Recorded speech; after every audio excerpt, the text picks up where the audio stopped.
In the year 1734, settlers in the Midtown Valley in the colony of Maryland began to disappear. First, children who had gone out to gather firewood or water and did not return by sunset vanished. Then, 2 adult men who had gone out to search for them disappeared. By the end of that cursed year, the inhabitants of 7 farms had abandoned their homes and moved closer to fortified settlements. The few who had seen the creature and survived spoke of a dragon with a metal beak and tentacles instead of paws. German settlers called it the Schneller Geist, or swift spirit. English colonists distorted the name to Snallygaster. Records from that time preserve evidence of the terror this creature brought to the peaceful farming communities at the foot of the Catahoula Mountains. This is a story about how civilization encountered something ancient and hungry in the forests of the New World. About how rational people of the 18th century tried to explain the inexplicable. And about the price paid by those who decided that man has the right to own any land, even if that land already belongs to something else. The first disappearance occurred on March 23, 1734. Thomas Schreiber, a 38-year-old German farmer, sent his eldest son, Johannes, 12, to the stream for water. The boy took 2 wooden buckets on a yoke and walked along the path he had used every day for the past 3 years. The distance to the stream was about 300 yards through a sparse forest. The sun was high, it was a clear day, and the temperature was around 50 degrees Fahrenheit. Johannes did not return for lunch. Thomas assumed that the boy had been delayed, perhaps playing by the water or going further into the forest. By 3 o'clock in the afternoon, he became concerned and went out to search for him himself.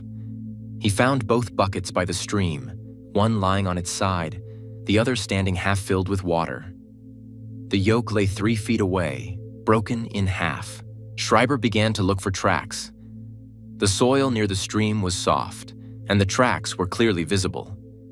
He saw his son's footprints leading to the water. Near the buckets, the soil was torn up, as if a struggle had taken place there. But there were no other human tracks. Instead, there were other marks. The prints were round, about 8 inches in diameter, deeply indented into the ground. There were 5 such prints, unevenly spaced. Schreiber couldn't determine what had left them. They were too large for a deer and irregularly shaped for a bear.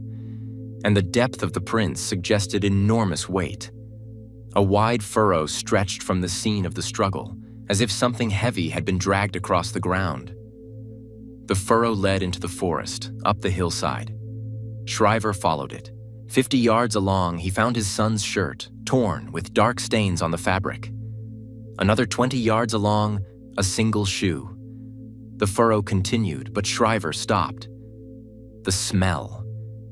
He hadn't noticed it until now, but as the wind blew down the hill, the smell hit him with full force.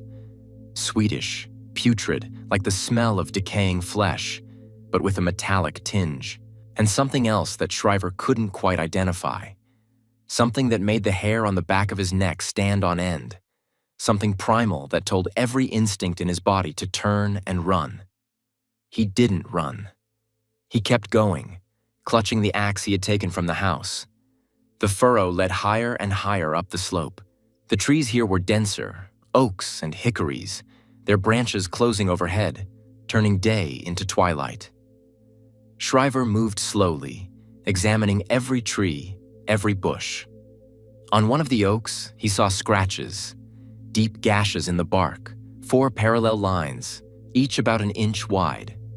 The scratches started about 8 feet above the ground and ran down the trunk. Something with very long claws had passed this way, clinging to the trees. Schreiber continued on his way. The furrow in the ground became less distinct, as if whatever had been dragged had broken free from the ground. He looked up, scanning the branches above him. And then he saw it. About 20 feet up, something was hanging from a thick oak branch. At first, Schreiber thought it was a large bird's nest, but the shape was irregular, and the color. He moved closer, squinting, trying to make out the details in the dim light. It was clothing. The remains of clothing wrapped around the branch. Brown fabric from pants. White fabric from a shirt. And in the center of this tangle was something red and wet. Schreiber stared for a few seconds before he realized what he was seeing. Then his stomach clenched, and he turned away to vomit. When he returned to the farm 2 hours later, his wife saw his face and understood without words. Schreiber only said that Johannes was dead, that he had found the body, that they needed to gather people and go collect the remains. He didn't say what condition the body was in. He didn't say that most of it was missing. He didn't mention what he saw at the last moment as he was leaving that tree. Movement. High in the treetops, something large moved from one tree to another. He heard a sound, a click, like metal striking metal, and a scream. Not a bird's, not an animal's. Something in between, high-pitched and piercing, which echoed with pain in his ears. Schreiber ran then. He ran without looking back, stumbling over roots, knocking down branches. He ran until he broke out of the forest into the open space of his fields. And even there, safe in the daylight, he felt something watching him from the darkness beneath the trees. By evening, a group of 8 men had gathered. They took torches, guns, and axes. Schreiber led them back to the oak tree. When they arrived, the sun was setting, and the light from the torches danced on the tree trunks, creating moving shadows. The remains were still hanging from the branch. 2 men climbed the tree with ropes. The others stood below, weapons at the ready, scanning the surrounding forest. The wind rustled the leaves. An owl hooted somewhere. These were normal sounds of the forest, but now every sound made the men flinch. The men in the tree removed the remains and placed them in a burlap sack they had brought for this purpose. One of them, Friedrich Weber, 24 years old, later said that when he touched the fabric of the clothing, it was damp and warm. It was as if whatever had done this had finished its meal only a few hours earlier. They hurriedly climbed down from the tree. The group began to retreat, moving in tight formation, the men with guns walking on the edges, those carrying the remains in the center. They had walked about 100 yards when they heard a sound. A click. Metal against metal. From somewhere above, from the treetops. Everyone stopped, raised their heads, and peered into the darkness between the branches. The torches did not provide enough light to illuminate the treetops. Another click, now from the other side. Then a third, behind them. Something was moving in the treetops, something large, moving from tree to tree. The branches swayed under its weight, the leaves rustled. One of the men, Martin Schmidt, 32, raised his rifle and fired upward, aiming at the source of the last sound. The thunder of the shot rolled through the forest. For a moment, there was silence. Then a scream rang out. It was the same piercing scream Schreiber had heard that afternoon, but louder, closer. The sound was full of rage. The trees above them exploded with movement. Something huge crashed down, breaking branches. The men did not stop to see what it was. They ran. 8 grown men, farmers, hunters, people accustomed to the dangers of frontier life, ran through the forest like frightened children. Behind them, they could hear the crack of breaking branches, that metallic click, now rapid and frequent, as if giant scissors were opening and closing. And screams, again and again, filling the night. One of the men stumbled and fell. The others picked him up and dragged him along. Someone threw down the bag with the remains so they could run faster. The torches went out or were thrown away.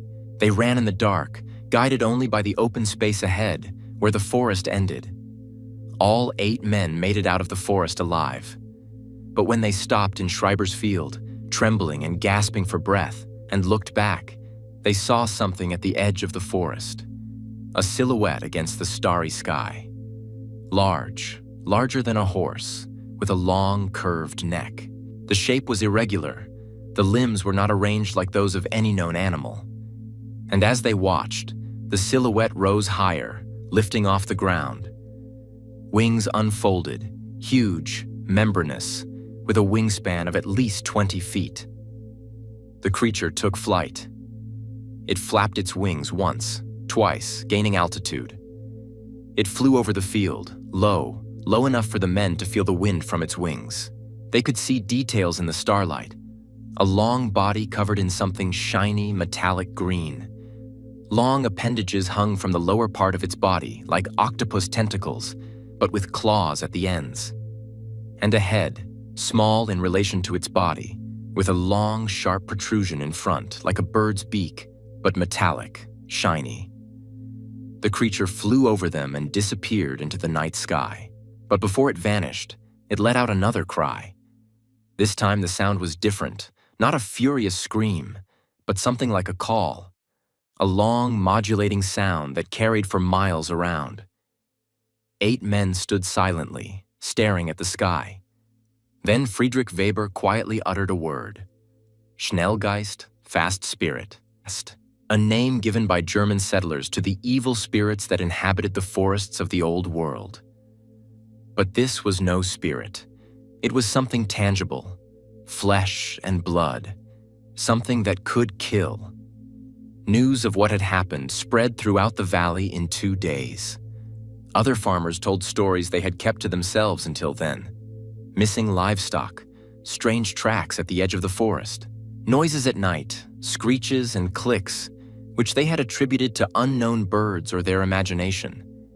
Anna Zimmerman, a 41-year-old widow who lived 3 miles south of Schraver's farm, said she had lost 3 sheep 2 weeks ago.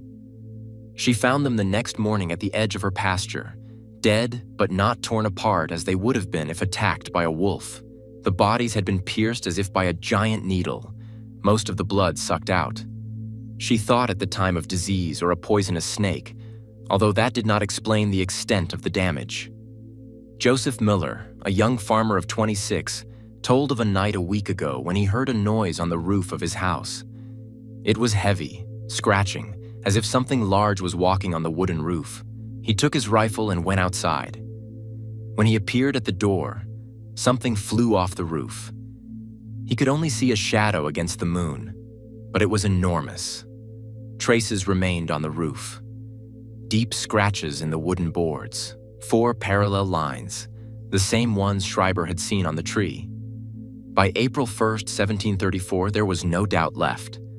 Something dangerous lived in the forests of the Midtown Valley, something that hunted people. On April 7th, the second victim disappeared. Margaret Schultz, 14 years old, daughter of farmer Peter Schultz. She went out in the evening to the outhouse, which was 30 yards from the house. She did not return.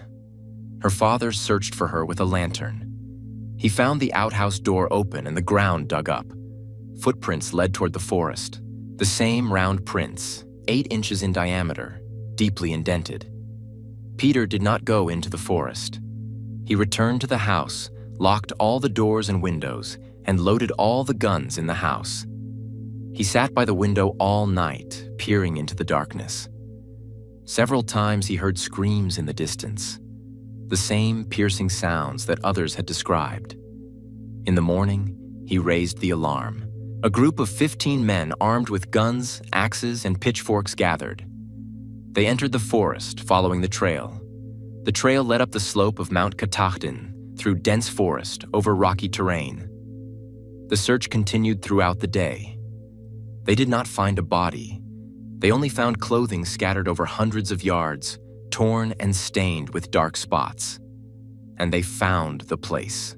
A cave in the rocks, shallow, about 10 feet deep. The floor of the cave was covered with bones. Animal bones, mostly deer, a few bear skulls. But among them were human remains. Skulls, ribs, long bones. The men did not count how many people had died here. They simply retreated from the cave and sealed the entrance with rocks. As they were leaving, one of the men, Karl Brandt, 45 years old, heard a sound above his head. He looked up and saw it. The creature was clinging to the rock above the cave, about 50 feet above the ground. It was motionless, pressed against the rock, and if it weren't for the movement that caught Brandt's attention, it could have been mistaken for part of the rock. Its size was enormous. Its body was about 12 feet long, not counting its neck and tail. Its wings were folded, but even so, their span was obvious. The color was greenish metallic, the the scales reflecting light and creating the illusion of movement even when the creature was motionless. The head turned, following the group of men. The eyes were large, round, reddish in the daylight. Brant shouted a warning. Everyone raised their guns. Several shots rang out simultaneously. The bullets hit their mark. The men were experienced marksmen at this range. They saw the bullets strike the creature's body, saw sparks fly as if lead were hitting metal. The creature roared. It pushed off from the rock and took flight. Its wings spread fully, the huge membranous surfaces blocking out the sun. The creature gained altitude with 3 powerful strokes and flew away northward, along the mountain ridge. The group did not pursue it. They returned to the settlement and reported their discovery. That same night, a meeting of all the valley's inhabitants was held. 73 people from 21 families attended. They discussed their options. Some suggested leaving the valley and moving further east to larger settlements. Others insisted on hunting the creature. Still others suggested asking the colonial police or even the regular army for help. A compromise was reached.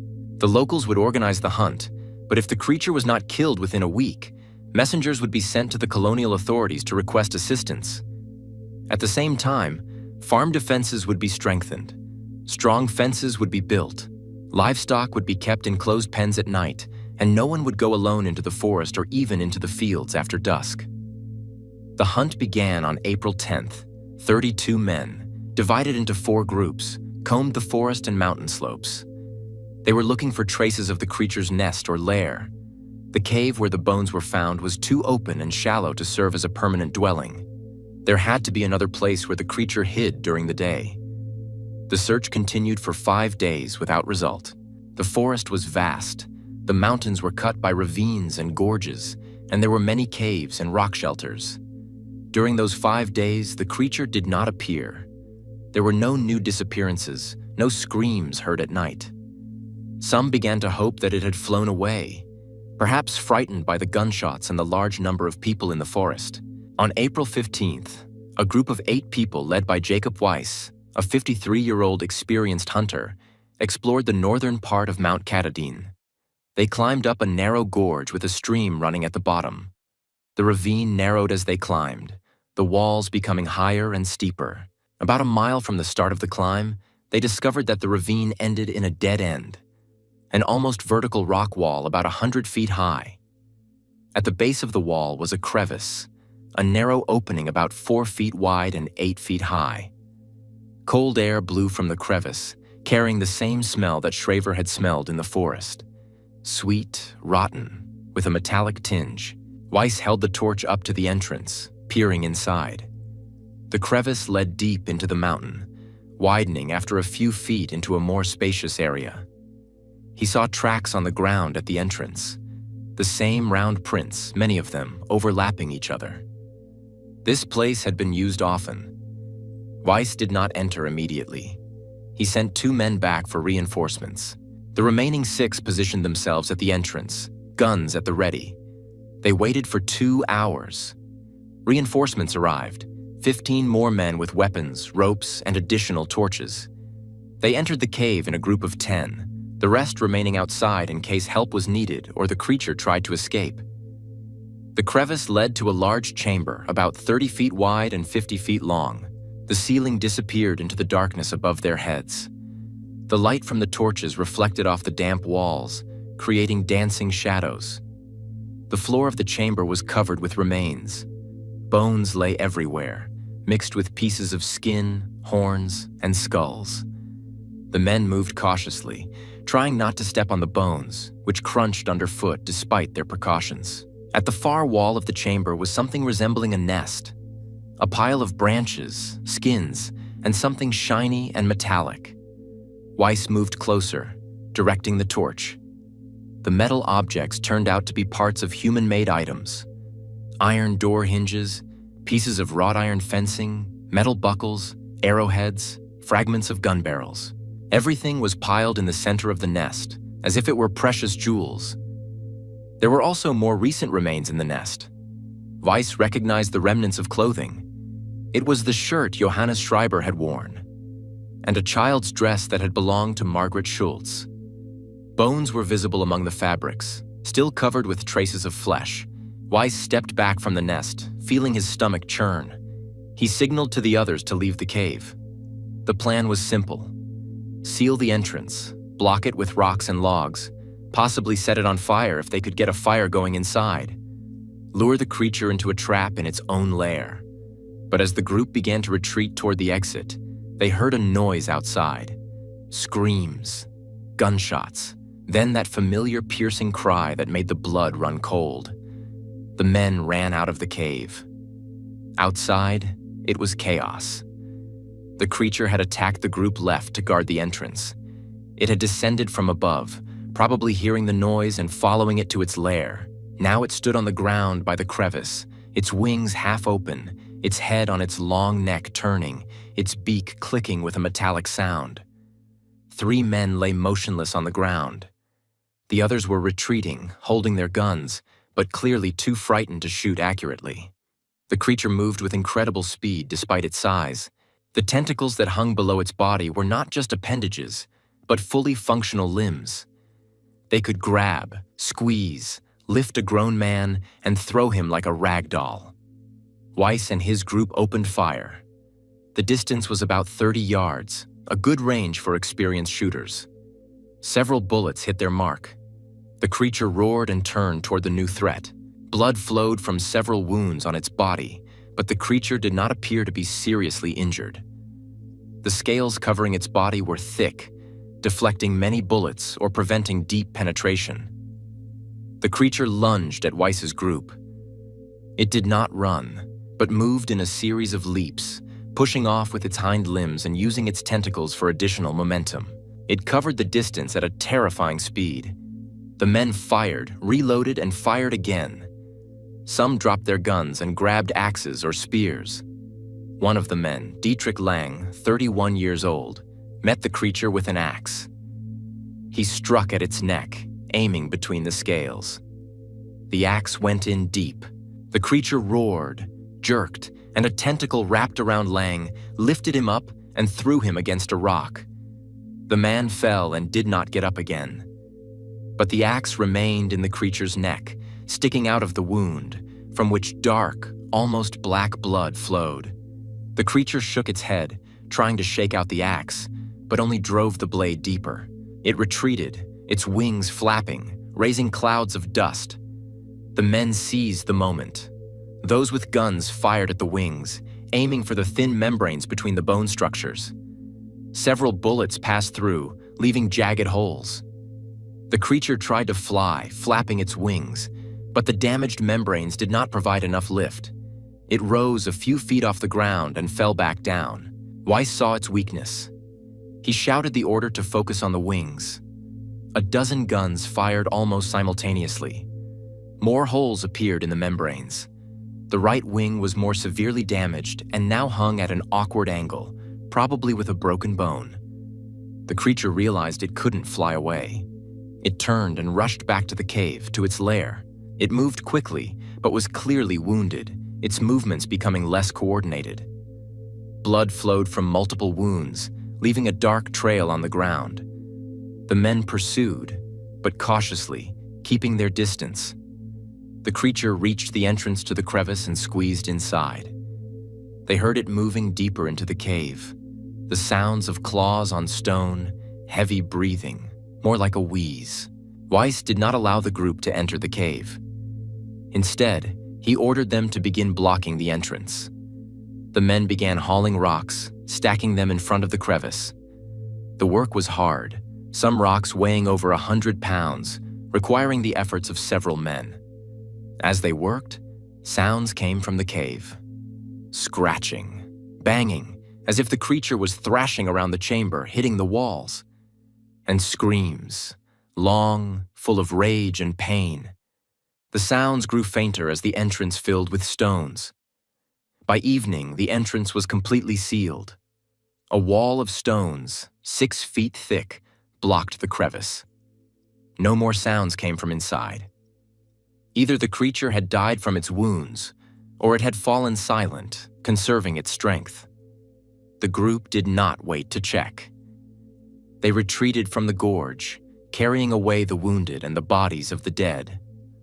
5 dead, 7 wounded, 3 of them seriously. It was a high price to pay, but the creature was locked away, possibly killed. For the next 3 days, the men stood guard at the entrance to the gorge, making sure the creature did not escape. There were no sounds from the cave. On the 4th day, April 19th, they decided to check. They dismantled a section of the stone wall large enough for a man to squeeze through. Weiss and 2 others entered with torches and loaded guns. The cave was empty. The nest was untouched. The bones on the floor lay as before. But the creature was gone. They searched every corner of the chamber, raised their torches to the ceiling, checked every crevice in the walls. Nothing. Then Weiss saw it. At the far end of the chamber, high up on the wall, was a hole. It was narrow, about 2 feet in diameter, but it went deep at an upward angle. They hadn't noticed it before because it was in the shadows, and the dark hole blended in with the dark stone. There were fresh scratches around the hole, as if something large had crawled through it, clawing at the edges. Weiss shone his torch into the hole, but the light did not reach the end of the tunnel. Dark spots, still wet, were visible at the edge of the hole. Blood. The creature had squeezed through this tunnel, wounded, bleeding, but alive. And now it was somewhere deep inside the mountain, in a labyrinth of caves and crevices where humans could not follow. The group left the cave and sealed the entrance again. Weiss reported the discovery at a meeting of the valley residents that evening. The reaction was mixed. Some insisted on continuing the hunt, on the need to find other entrances to the cave system and finish off the creature. Others believed that enough had been done. The creature was seriously wounded, its lair had been destroyed, and it would probably die from its wounds deep inside the mountain. It was decided to send messengers to the colonial authorities with a detailed report and a request for help in organizing a larger-scale hunt. At the same time, security at the settlements would be increased, patrols would continue, and vigilance would not be relaxed. The messengers left on April 20th. The journey to Annapolis, the capital of the colony of Maryland, took about 3 days. A response was not expected before the end of the month. The next 2 weeks passed quietly. There were no new attacks. No livestock went missing. No screams were heard at night. The valley's residents began to return to normal life, albeit with increased caution. Children did not go into the woods, women did not leave their homes after dusk, and men carried weapons even when working in the fields. On the evening of May 4th, when the sun had already set but the sky still retained the last colors of sunset, Thomas Shraver sat on the porch of his house. He looked at the mountains, their silhouettes darkening against the red sky. He thought about his son, about how Johannes loved this time of day, how often they sat together on this porch watching the sunset. He heard a sound, faint, distant, but recognizable. A click, metal against metal. Shriver froze, listening.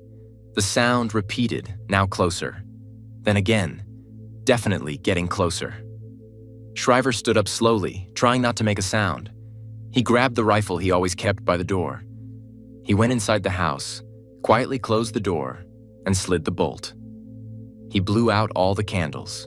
He went to the window and peered cautiously through the slats in the shutters. Darkness was falling quickly. The first stars appeared in the sky. Shriver peered into the twilight, trying to make out the source of the sound. For several minutes, there was nothing. Then he saw movement. The creature emerged from the forest at the edge of his field. It moved slowly, limping. Its right wing dragged along the ground, clearly broken. The scales on its body were dull, no longer shiny as before. The creature looked thin and exhausted, but alive, still dangerous. It stopped at the edge of the field, its head on its long neck raised, turning as if sniffing. Shriver knew the house was closed, the lights out. From a distance of 100 yards, The creature shouldn't have been able to see or hear him. But he wasn't sure of this creature's abilities. Could it sense the warmth of living bodies? Or hear a heartbeat? The creature moved on, crossing the field, heading toward the house. Shriver aimed his rifle, keeping the front sight on the creature's head, but did not fire. One shot would not stop it, only attract attention.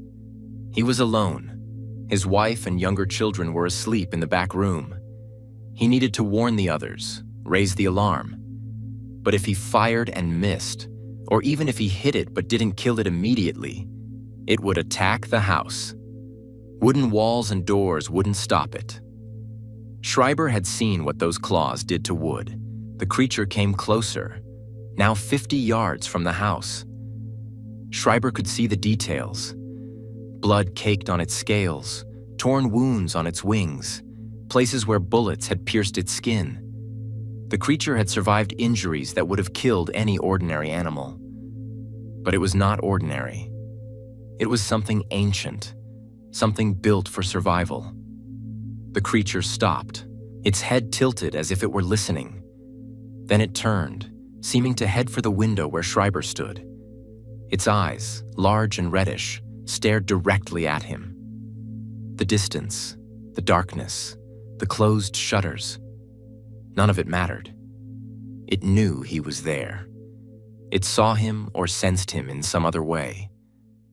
They stared at each other for a few seconds, man and beast.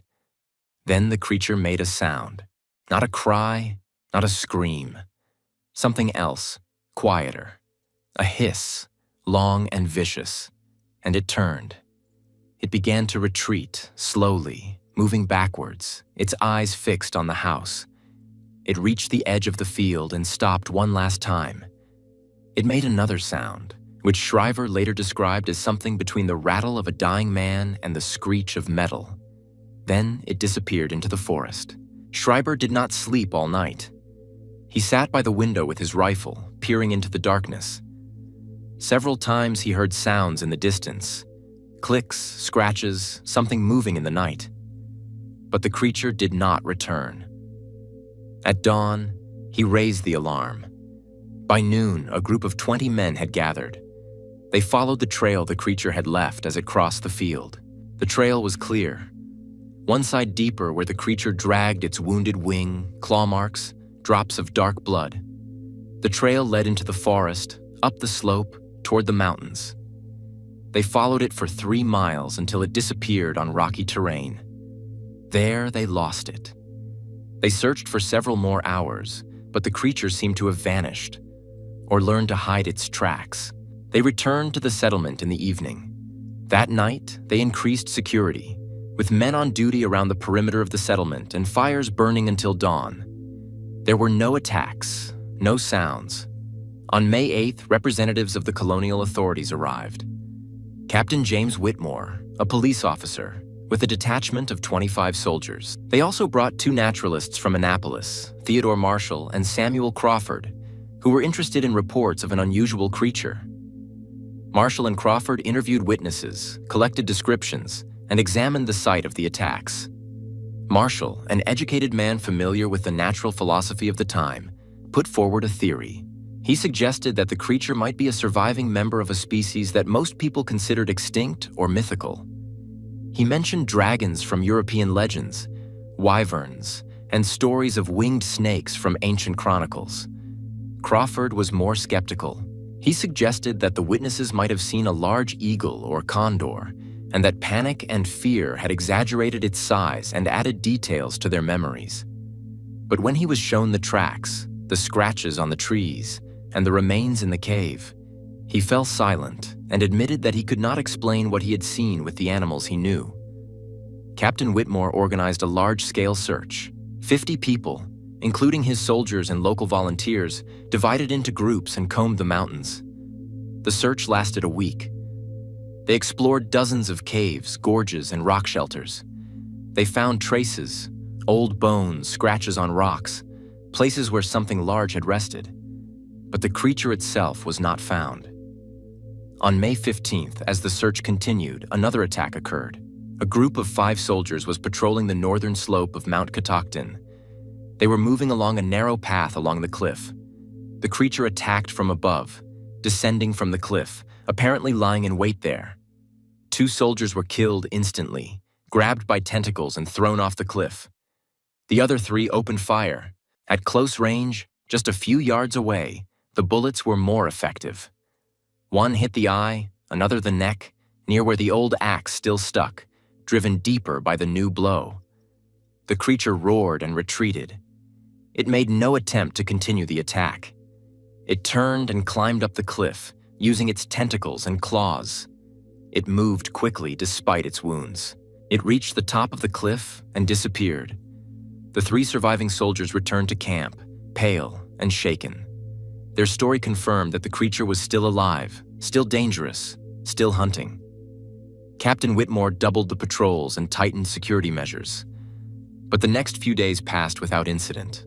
The creature did not appear, despite the fact that groups of hunters provoked it by leaving bait, dead animals, and imitating the sounds of wounded prey. Nothing worked. On May 22nd, Captain Whitmore decided to call off the active search. His unit couldn't stay in the valley forever. They had other duties, other places that needed protecting. He left 5 soldiers behind as a temporary garrison and promised to return if there were any new attacks. Naturalists Marshall and Crawford left with the main part of the detachment. Marshall took with him detailed descriptions, drawings based on eyewitness accounts, and samples of scales found at the site of one of the attacks. He promised to publish an article and draw the attention of the scientific community to the existence of this unusual creature. The article was published in September 1734 in a small natural history journal published in Philadelphia. Marshall described the creature, classifying it as a possible new species of large flying reptile. He suggested the name Draco marylandensis. The article was met with a mixture of skepticism and curiosity. Some of Marshall's colleagues accused him of gullibility, while others called for a scientific expedition to be organized for further study. The expedition was never organized. Interest quickly faded, and other topics captured the attention of naturalists. The creature from Maryland became a footnote in scientific literature, one of many stories about strange creatures from the New World that Europeans encountered and could not explain. But in Midtown Valley itself, the story did not end. The creature reappeared. Not often, maybe once every few months, but often enough to keep the fear alive. Cattle disappeared. Traces were found at the edge of the forest. Screams were heard at night. In November 1734, another girl, Elizabeth Koch, aged 10, disappeared. Her body was never found. In March of the following year, an adult man, a traveler who had stopped for the night in the valley, disappeared. Only his horse was found, tied to a tree, frightened, with deep scratches on its rump. The locals adapted. They developed rules for survival. Never go into the forest alone. Do not leave the house after dark. Keep livestock in sturdy pens. If you hear the clang of metal against metal, immediately hide in the house and lock all the entrances. Do not try to hunt the creature. It is smarter, faster, and stronger. These rules were passed down from generation to generation. The creature became part of local folklore. Children grew up listening to stories about the Snallygaster, the swift spirit that hunts in the woods. Adults told these stories with serious faces because they knew they weren't just fairy tales. They were warnings based on real experience. Reports of encounters with the Schneller Geist continued for decades. In the 1770s, a farmer swore he saw a winged creature flying over his field on a moonlit night. In the 1790s, a traveler described an attack on his caravan by something with tentacles and a metal beak. In 1805, a group of hunters stumbled upon a cave full of human bones. By the 19th century, the stories became less frequent.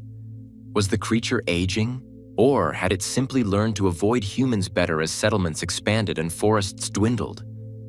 Or were there really other members of its species, and the encounters were with different individuals? The last reliable report of an encounter with a creature matching Snallygaster's description dates back to 1897. A miner in the Catskill Mountains saw a large winged creature sitting on a rock. He did not approach it, but observed it through binoculars. He described greenish scales, a long neck, and wings with a wingspan of more than 20 feet. After that, there were only rumors, third-hand stories, and unconfirmed reports. The creature disappeared, dissolving into legends and folklore. It became a symbol, a cautionary tale, part of the cultural identity of the region. But those who knew the story, who had read the old records, who remembered the names of the dead, Johannes Schreiber, Margaret Schultz, Elizabeth Koch, and others, they knew the truth. They knew that the Snallygaster was real. They knew that something once lived in the forests of Maryland that had no place in natural history textbooks, something that hunted, killed, and survived against all attempts to destroy it. And they knew that deep in the mountains, in caves and crevices where no light penetrated, where no humans ventured, there might still be places where ancient things slept. Slept and waited. Waited for the world to forget. Waited for their time to come.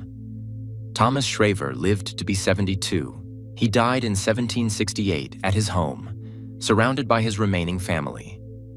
Before his death, he spoke of his son, Johannes, whom he had lost 34 years earlier. He said that sometimes at night he heard screams in the mountains. He said he knew the creature was still there, in the woods, watching, waiting. His last words, as his daughter recalled, were a warning. He said that the mountains remember, that the forest does not forgive, that some lands will never be truly safe for humans because they were inhabited long before the first colonists arrived on this shore. They were settled by things that would not go quietly, that would defend their territory for as long as they could. Now the Midtown Valley is peaceful. Cities have grown, roads have crossed what were once wild forests. Mount Katahdin has become a national park, a place of recreation and tourism. Thousands of people walk the trails every year, unaware of the stories these forests could tell. But the old-timers remember. In the small towns at the foot of the mountains, in the taverns where farmers and foresters gather, stories are still told about the Schneller Geist, the dragon with a metal beak, the swift spirit that hunted in the forests 2 centuries ago. They tell and they listen. And sometimes, when the wind howls in the trees, when the shadows grow long, when the evening forest fills with sounds that are not quite like the cries of birds or beasts, the listeners remember that every legend was born from something real, that every monster was once something more than just a story told by the fireplace, and that the mountains keep their secrets deep, in places where light does not penetrate, where time flows differently, where ancient things can sleep for centuries, waiting for the moment when the world is ready to accept them again, or waiting for the next victim to venture too deep into the forest, too far from the safety of civilization, waiting for the clang of metal against metal to be the last sound someone hears in their life.